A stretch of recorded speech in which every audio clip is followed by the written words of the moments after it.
Hello friends, मैं हूं शारदा और हमारे यूट्यूब चैनल संसार ग्रुप में आप लोगों का स्वागत है। फ्रेंड्स, हम पढ़ रहे हैं सीएमओ के लिए औद्योगिकीकरण भारत में। ठीक है, आज उसी में आगे हम टॉपिक देखेंगे, औद्योगिक सूचकांक वगैरह के बारे में डिस्कशन करेंगे, कोर सेक्टर के बारे में डिस्कशन करेंगे और सूक्ष्म लघु एवं मध्यम उद्योगों के बारे में जो है डिस्कशन करेंगे। तो चलिए आज का डिस्कशन हम स्टार्ट करते हैं। ये इंपॉर्टेंट इसलिए है क्योंकि इसमें से आपको जो है डायरेक्ट क्वेश्चन भी आ सकता है, इनडायरेक्ट क्वेश्चन भी आ सकता है, क्योंकि यहाँ पर जो है यहाँ पे पूछा जा सकता है। चलिए मैं आपको बताती हूँ, आप समझ जाएंगे कि कैसे क्वेश्चन बनेगा। पहली बात, औद्योगिक नीति एवं संवर्धन विभाग। औद्योगिक नीति एवं संवर्धन विभाग क्या है? Department of industrial policy and promotion. ठीक है, तो इसकी स्थापना कब हुई थी? औद्योगिक नीति एवं संवर्धन विभाग की 1995 में इसकी स्थापना हुई। इसका जो है 1995 में तो इस औद्योगिक नीति एवं संवर्धन विभाग की स्थापना हो गई, लेकिन आगे जाके जो है विलय कर इसका पुनर्गठन किया गया। इसका विलय किसमें किया गया? सन 2000 में जो है इसका विलय किया गया। औद्योगिक विकास विभाग के रूप में इसका जो है विलय किया गया और मतलब इसका फिर से पुनर्गठन करने के बाद जो इसका फाइनल नाम क्या है? औद्योगिक नीति एवं संवर्धन विभाग के रूप में इसका नाम आया। अब औद्योगिक नीति एवं संवर्धन विभाग का कार्य क्या है? आपको कुछ नहीं देखना है, आपको सिर्फ इंपॉर्टेंट अगर कोई बात है तो ये जो विभाग है उसकी स्थापना कब हुई और इसके कार्य क्या है। तो इसके कार्य हैं भारत में औद्योगिक क्षेत्रों को प्रोत्साहित करना तथा उद्योगों के संतुलित विकास को सरल बनाना। क्या है इसका कार्य? औद्योगिक क्षेत्रों को प्रोत्साहित करना तथा उद्योगों के संतुलित विकास को सरल बनाना। ठीक है, ये था इसका बेसिक जानकारी। क्लियर? नेक्स्ट, औद्योगिक उत्पादन सूचकांक, इंडेक्स ऑफ इंडस्ट्रियल प्रोडक्शन, जिसको हम किस नाम से जानते हैं? आईआईपी। हम हमेशा जो है करंट अफेयर्स में पढ़ते रहते हैं ना, आईआईपी का जो रिपोर्ट आता है, यानी कि सूचकांक में हमारा जो है क्या स्थिति है, कैसी है, ये पढ़ते हैं। ठीक है, तो इसमें अगर कोई खास बात अगर करंट के मुद्दे में देखोगे तो इसका जो रैंक होगा आप उसको देख सकते हैं कि वर्तमान में भारत की स्थिति क्या है। दूसरी अगर खास बात इसमें देखेंगे तो इसे जारी कौन करता है, मतलब जो आईआईपी जो अपना इंडेक्स है इसको जारी कौन करता है? तो इसे जारी जो है केंद्रीय सांख्यिकी कार्यालय, जिसको हम सीएसओ के नाम से भी जानते हैं, केंद्रीय सांख्यिकी कार्यालय। ठीक है, सेंट्रल स्टैटिक ऑफिस के द्वारा जो है इसको जो है औद्योगिक प्रदर्शन विकास हेतु इसको जो है जारी किया जाता है। कौन करता है? सीएसओ द्वारा।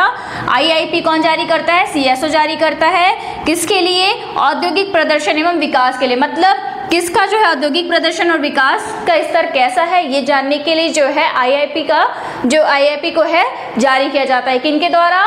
सीएसओ के द्वारा। क्लियर? तो ये था छोटा सा इंफॉर्मेशन एंड छोटी सी आप लोगों को जो जानकारी कि क्या है आईआईपी, इसमें मेन अगर मायने रखता है तो कौन जारी करेगा, ये चीजें। नेक्स्ट है कोर इंडस्ट्री। कोर इंडस्ट्रीज के बारे में अगर देखें तो आप हमेशा पढ़ते हो कि हमारे टोटल कितने कोर इंडस्ट्रीज हैं, आपको पता होने चाहिए। अगर नहीं पता तो आज आप लोगों को पता चल ही जाएगा। ठीक, कोर इंडस्ट्री टोटल 8 है हमारे यहाँ जो है। टोटल कोर इंडस्ट्रीज कितने हैं? 8 है। कौन कौन से? सबसे पहले देखो, कोयला, कच्चा तेल, प्राकृतिक गैस, पेट्रोलियम परिशोधन उत्पाद, उर्वरक, इस्पात, सीमेंट, विद्युत, ये सारे क्या है? कोर जो है इंडस्ट्रीज है, कोर इंडस्ट्रीज है। अब ये जो है अगर आपको एक चीज बता दूं, हमारे यहाँ आधार वर्ष पहले कितना था? 2004-05 हमारा आधार वर्ष हुआ करता था और वर्तमान में भी आधार वर्ष कितना हो गया? 2011-12।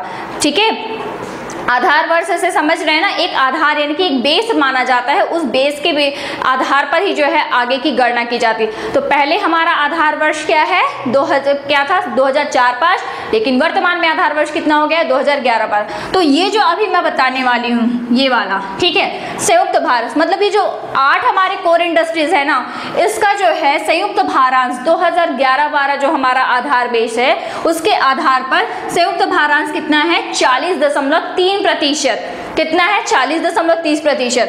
और ये पूछा जाएगा वही 2011-12 के ही आधार बेस पे बात की जा रही है। तीनों जो बात हो रही है ना 2011-12 के आधार वर्ष के आधार पर ही बात हो रही है। सबसे अधिक भारांश रिफाइनरी उत्पाद, पेट्रोलियम परिशोधन उत्पाद, ये जो है वही वाला हो जाएगा, रिफाइनरी उत्पाद। सबसे कम भारांश उर्वरक उद्योग को है। सबसे कम भारांश किसको मिला? उर्वरक उद्योग को। ये जो था आधार वर्ष 2011-12। अगर वहीं बात करूं 2004-5 जो आधार वर्ष क्या था, 2004-5 अगर आधार वर्ष था ना, उस समय संयुक्त भारांश लगभग 38% था। संयुक्त भारांश कितना था, 38%। मतलब 2011-12 के बेस के आधार पे जो है बढ़ा है संयुक्त भारांश। हो सकता है आपको इसमें क्वेश्चन ये पूछ दे कि जो है संयुक्त भारांश पिछले आधार वर्ष की तुलना में वर्तमान आधार वर्ष की जो है तुलना में जो है बढ़ा या घटा, इस तरह से भी पूछ सकता है। तो आपको सीधा बता देती हूँ कि जो संयुक्त भारांश है 2004-5 के आधार पर लगभग कितना था, 38%, और अभी कितना है 40.3% 2011-12। तो क्या हुआ, हमारा भारांश संयुक्त भारांश बढ़ा है। वैसे ही 2004-5 में अगर सबसे अधिक भारांश की बात की जाए तो सबसे अधिक भारांश जो है विद्युत उद्योग को दिया गया था। सबसे अधिक भारांश किसको मिला था, पहले 2004-5 में विद्युत उद्योग को मिला हुआ था। ठीक है, सबसे अधिक भारांश विद्युत उद्योग को मिला हुआ था। वहीं अगर सबसे कम भारांश की बात करें तो उर्वरक उद्योग ही है। सबसे कम भारांश उर्वरक उद्योग, मतलब कम भारांश के मामले में वही है जो 2011-12 में, वही 2004-5 में। तो समझ आ रहा है संयुक्त भारांश कितना था 2011-12 में 40.3% और 2004-5 में 38%। वही सबसे अधिक भारांश किसको है, रिफाइनरी उत्पाद को है 2011-12 के बेस पे। और जब 2004-5 के बेस की बात की जाएगी तो कितना हो जाएगा, तो कौन सा उद्योग हो जाएगा, विद्युत उद्योग। सबसे कम भारांश जो है 2011-12 का बेस और 2004-5 का बेस, दोनों ही स्थिति में जो है उर्वरक उद्योग को सबसे कम भारांश मिला है। क्लियर, समझ आ रहा है बात? ओके, नेक्स्ट देखते हैं। ये था कोर इंडस्ट्री। कोर इंडस्ट्री के बाद जो है आता है सार्वजनिक क्षेत्र के उपक्रम, जिसको हम PSUs के नाम से जानते हैं, पब्लिक सेक्टर अंडरटेकिंग, जिसका पूरा फुल फॉर्म क्या है, पब्लिक सेक्टर अंडरटेकिंग, यानी कि PSUs के नाम में जानते हैं। देखो, पब्लिक जो सेक्टर है, मतलब पब्लिक सेक्टर अंडरटेकिंग, ये जो सार्वजनिक क्षेत्र के उपक्रम है, ये क्या होते हैं, ये जो है ना भारत सरकार द्वारा नियंत्रित एवं संचालित उद्यमों एवं उपक्रमों को सार्वजनिक क्षेत्र के उपक्रम के रूप में जाना जाता है। मतलब क्या है, भारत सरकार के द्वारा नियंत्रित एवं विकास संचालित, ये जो उद्यम होंगे सार्वजनिक क्षेत्र से ही समझ आ रहा है, सार्वजनिक क्षेत्र के उपक्रम में मतलब यहाँ पे सरकार, भारत सरकार के द्वारा जो है ये क्या होगा, संचालित होगा, और क्या होगा, इसको जो है संचालित और नियंत्रित किया जाएगा, वही क्या है, सार्वजनिक क्षेत्र के उपक्रम है।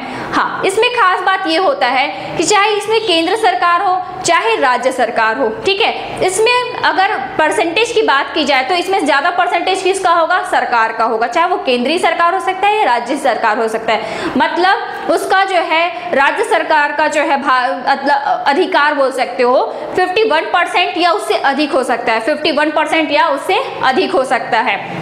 ठीक है, वो उद्योग क्या होगा, सार्वजनिक क्षेत्र के उद्योग कहलाएंगे।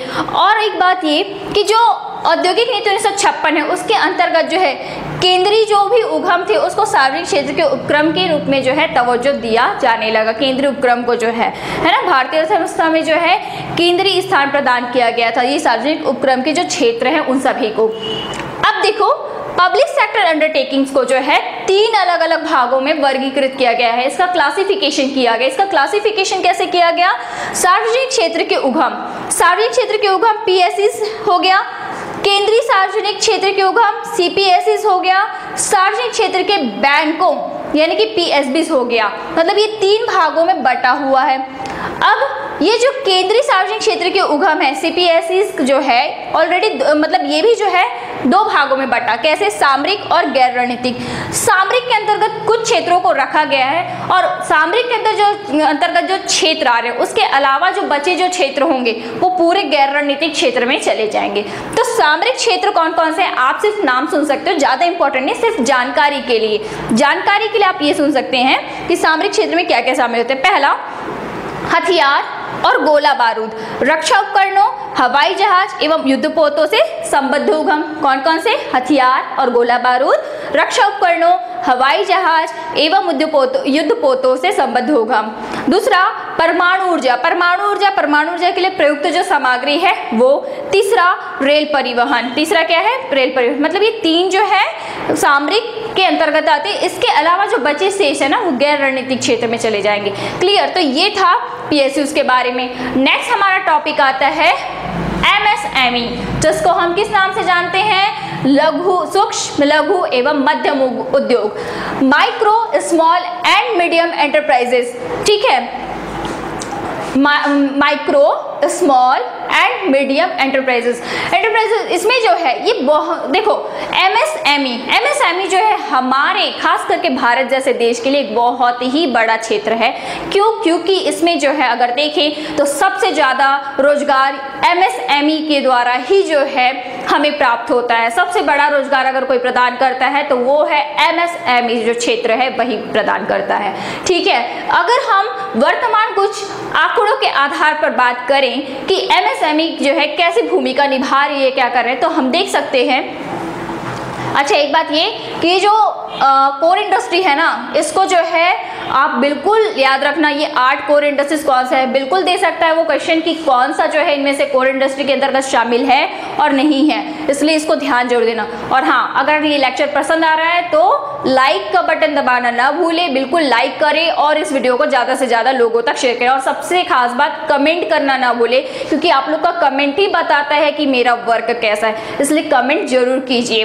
और आप लोग के जो है व्यूज़ काफ़ी कम आ रहे हैं, अगर आप लोगों की व्यूज़ ज़्यादा रहेंगे तो मुझे भी क्या होता है, एक्साइटमेंट रहता है आप लोग के लिए वीडियोस बनाने का। ठीक है, इसलिए मैं चाहती हूँ कि आप लोग ज़्यादा से ज़्यादा लोग इसे देखें एंड कमेंट जरूर करें, ताकि कमेंट से मुझे अपना वर्क पता चलता है। मैंने आप लोगों को कि यही कहा, इसलिए आपका लाइक और शेयर मेरे लिए रिजल्ट होता है। चलिए MSME के बारे में बात करते हैं। तो इसमें अगर बात करें कुछ वर्तमान जो है इसमें आंकड़ों के बेस में अगर बात करें तो आप स्क्रीनशॉट लेना चाहे तो ले लेना, मैं थोड़ी देर में इधर हट जाऊंगी।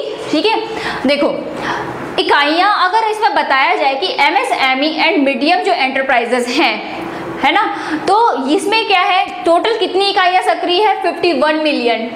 51 मिलियन ये M है, 51 M लिखी हूँ, मतलब क्या है, ये मिलियन है। तो 51 मिलियन क्या है, इकाइयाँ इसमें सक्रिय है। और इस MSME के द्वारा जो है 111 मिलियन लोगों को जो है रोजगार प्राप्त हो रहा है।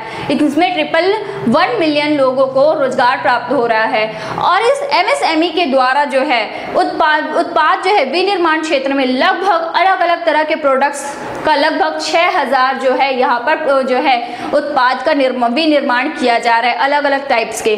ठीक, अगर कुल विनिर्माण की बात की जाए, देश के कुल विनिर्माण, ये जो कुल विनिर्माण है ना, देश के कुल विनिर्माण की है बात की जा रही है। जो कुल विनिर्माण है वो देश के कुल विनिर्माण की बात की जा रही है। तो ये देश के कुल विनिर्माण का कितना है? 33% है, मतलब उसमें कितना है इसकी हिस्सेदारी? 33%। वही देश के कुल निर्यात में इसका परसेंटेज कितना है? 45%। देश के कुल निर्यात में कितना है? 45%। वहीं कुल औद्योगिक जीवीए का कितना परसेंट है? 33%। कुल औद्योगिक जीवीए का कितना है? 33%। स्थिर मूल्य औद्योगिक जीडीपी के कितना है? 31%। स्थिर मूल्य औद्योगिक जीडीपी का कितना? 31%। क्लियर? तो ये था MSME के बारे में जो है वर्तमान में कुछ जो परसेंटेज या उसके बारे में योगदान जो है, भूमिका है, मैंने वो बताया। अब देखते हैं, ये भी पूछा जा सकता है, ठीक है, कितने पर मतलब मिलियन लोगों को रोजगार मिलता है, क्या है, क्लियर। और अब देखो क्लासिफिकेशन, उद्योगों का क्लासिफिकेशन MSME के तहत जो है कैसे क्लासिफिकेशन मिला, सूक्ष्म, लघु, मध्यम।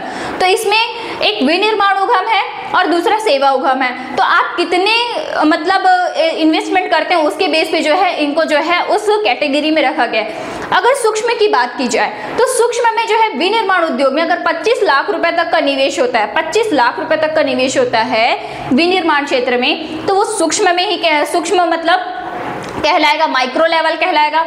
सेवा में अगर वो 10 लाख रुपए तक का इन्वेस्टमेंट करता है तो भी वो माइक्रो लेवल कहलाएगा। वहीं अगर ये विनिर्माण उद्यम 25 लाख से 10 करोड़ रुपए तक का अगर इन्वेस्टमेंट करता है, 25 लाख से 10 करोड़ रुपए तक का इन्वेस्टमेंट करता है, तो ये क्या कहलाएगा, स्मॉल कैटेगरी में आ जाएगा।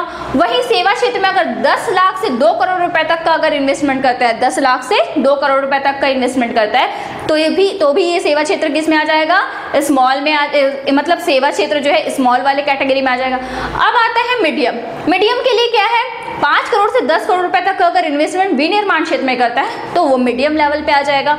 वहीं सेवा जो उद्यम है उसमें भी अगर 2 करोड़ से लेकर 5 करोड़ रुपए तक का अगर इन्वेस्टमेंट होता है तो ये जो है मीडियम लेवल पे आ जाएगा। तो ये क्लियर हो रहा है आप लोगों को। ये था एमएसएमई के जो है क्लासिफिकेशन काफ़ी है इतना क्वेश्चन बनने के लिए सीएमओ के पर्पज से, ठीक है। तो अगर ये वीडियो अच्छा लगा तो आप लोग प्लीज़ हमारे चैनल को सब्सक्राइब कीजिए, लाइक कीजिए और इस वीडियो को ज़्यादा से ज़्यादा लोगों के बीच में शेयर करें। Thank you so much.